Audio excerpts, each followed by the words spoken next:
Good evening again to World. Sergeant Slack here from Banana Bun Productions, and this that we're looking at here is my GTS 450. Now you may have noticed it's not currently in my computer, and that's because it's busted, or at least that's what I thought. I was playing games and then I had basically a blue screen, but it just went completely black. Everything stopped working. And it was all a little bit annoying. So I had a look at things, and basically, I'll see if I can demonstrate here, the fan has stopped working just completely. It's given up the ghost and it's not having any of it.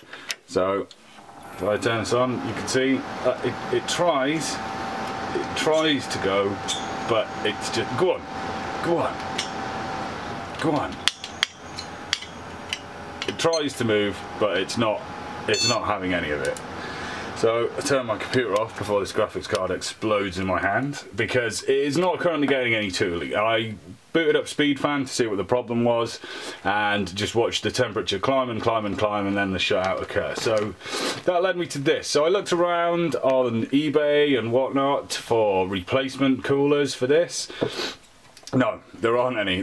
Basically, you have to replace the whole entire heatsink and the fan, and you can get passive coolers for about 70-80 quid. You can get replacement stock coolers for 35-40 quid, but that's 35-40 quid more than I'd rather spend on this, to be honest. So I have this old PWM fan, a pulse width modulation fan, which I have lying around. It's just an old silent. Do this if the fan you're replacing with the graphics card fan, because there's one small problem with this, and that is basically that this has this size of a connector on it, just one of those little 4 pins, but the graphics card on board one actually has a really tiny one. So there's a couple of solutions to this. Hopefully we're going to find the most elegant one. A lot of people have just pulled out pins from here and stuffed them into here, but I know what all the pins do. On the fan, at least, we have the black, which is the ground or the negative, the red, which is the positive. Next over them there you've got the blue, which is the speed control, which most fans will have, and then the green on the end here is the pulse width modulation or the speed control. So it actually sends data back to the fan as to how much to work. Now this has the same thing on here. You can't quite see, but only here where the fan's soldered on, it does say negative, positive, and then S for speed on the third one, and the fourth one is unmarked so far as I can see through the plastic cover. So providing I wire this up right, I should have no problems, because the fan, I'm going to have to cabbage this kind of fan cooler thing that is going on. There's just a few screws around the edge here which hold the plastic fan cover into the heatsink.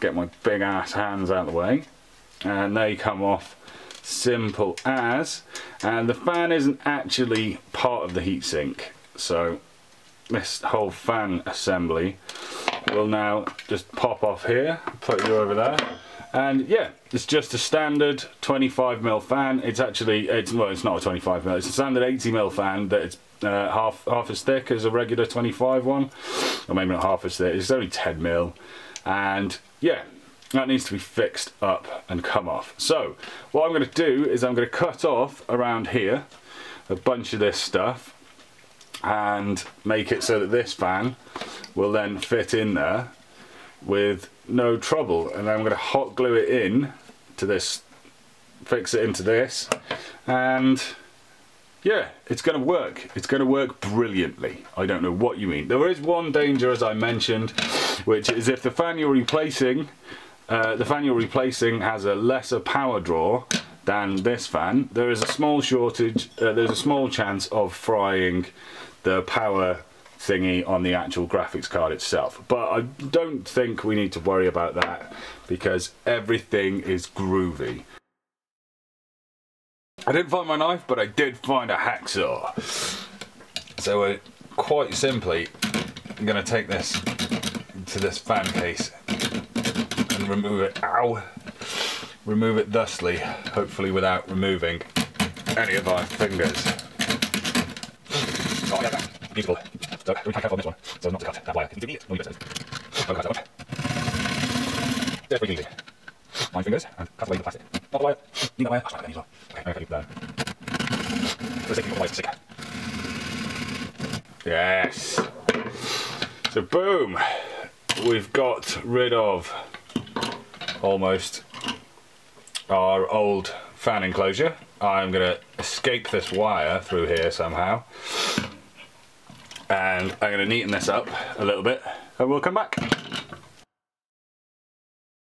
Now we've got this bit removed and it's dangling freely here. The danger is that I need to remove this wire to get out of this bleeding thing, but I'm going to need this connector in this end to wire onto this end of the fan. Now luckily the wires on this fan are nicely colour coordinated, because that's how you make a product.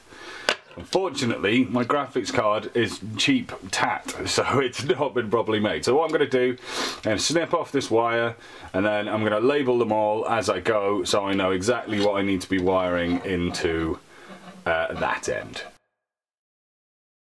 Okay, having safely labelled the negative connection, I can now cut the wire to the fan, because I know where things are going to be. So, oh. So that's done. I know that that's the negative, which means I can still read the rest of it off here, and all will be well.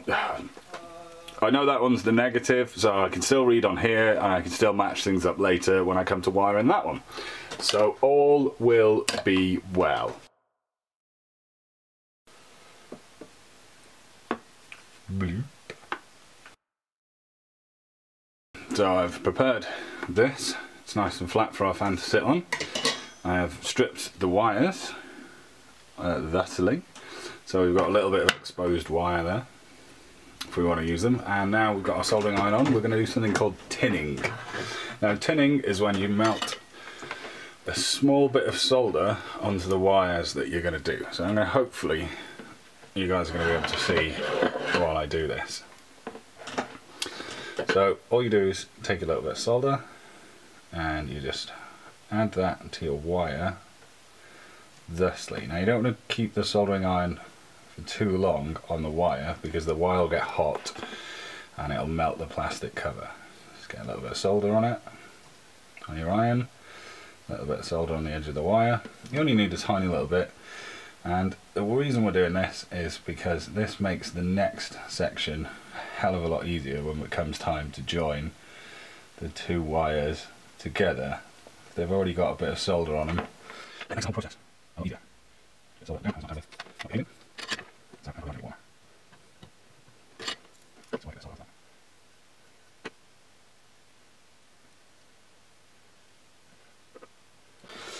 So we've tinned one end, we now need to tin our other end of this, which can be rather more tricky on account of the fact that I don't think to balance it on. There we go.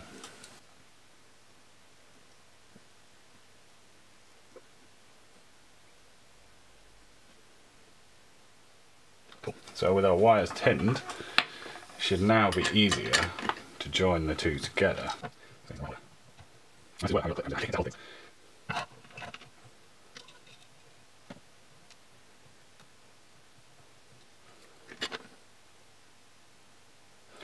negative then. Move on to our positive next, to the red line, the hose.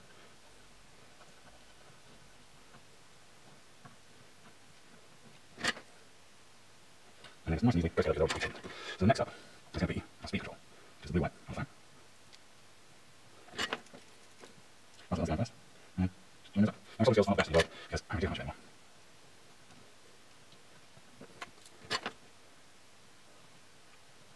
And hey presto, we are done. We have some nicely soldered up bits of wire. I'm going to add some tape to them now to make sure they're nicely insulated. So we've got our insulating tape here. All we're going to do, dead simple, is chop off a few bits to use, not that bit, that was rubbish. What we're going to do is chop off a couple of little bits, about so long, and then we're going to use those to put around our wires, insulate them from each other.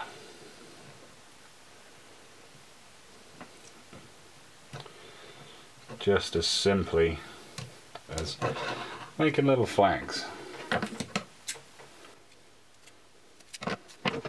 Flag on, hold. Make sure you cover things up and make the lines not in. Because any shorts, they would most likely around this. I might arrange them to join the wires. So we've done all flag up individually. You should be fairly safe. Take off this tape. And take one further, so you wrap the flag around each one. Just do it. A little bit more security. It's the one never taken from window.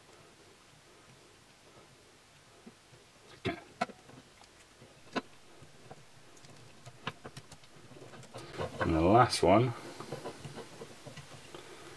fold that back there, lay them over the top so everything points the right direction, and it's hopefully slightly secure. I'm going to plug our fan in, I'm going to power on, see if it spins up. Hey, which it does. Bonus!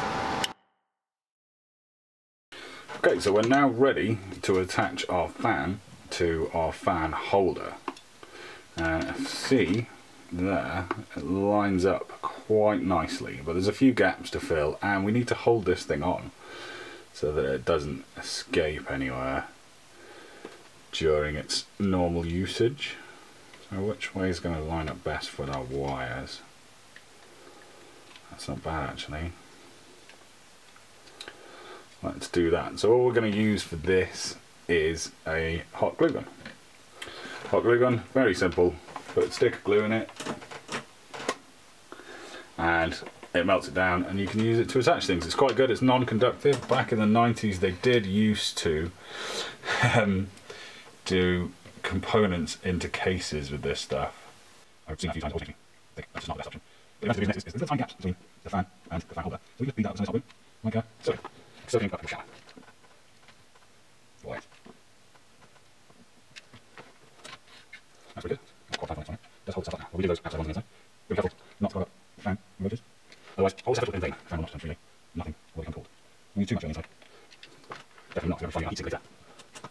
That's how we get that.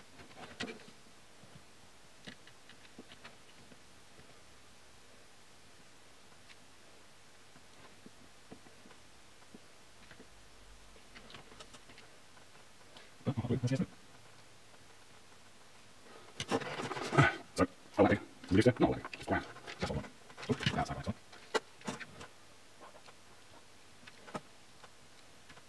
I don't know if it's anytime soon we can get it. It's going to be better than just blowing over.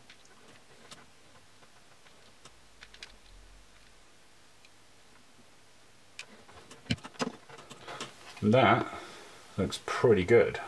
A lot of tails of glue, which we'll just wait for that to dry off, touch up a few holes here and there, and then we'll be ready to reinstall. So here we have our finished unit. It is all glued up, you can see it shining away there in the lights. It's ready to be reinstalled back on the graphics card, which we're going to do now. I should stop picking it up from there. And yeah, this is a really cheap way to replace what would otherwise be a completely ruined card. I'm lucky that the cut-offs in my computer were actually working well and it didn't just fry itself when it was having issue. Magnetic screwdrivers, so useful, especially for these tiny little screws.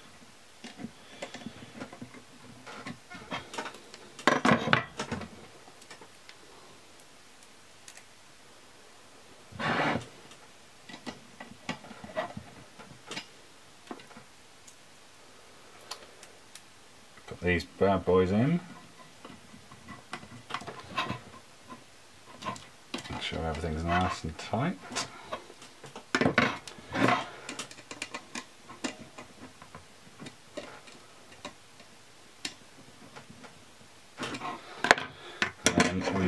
plug our power cable in.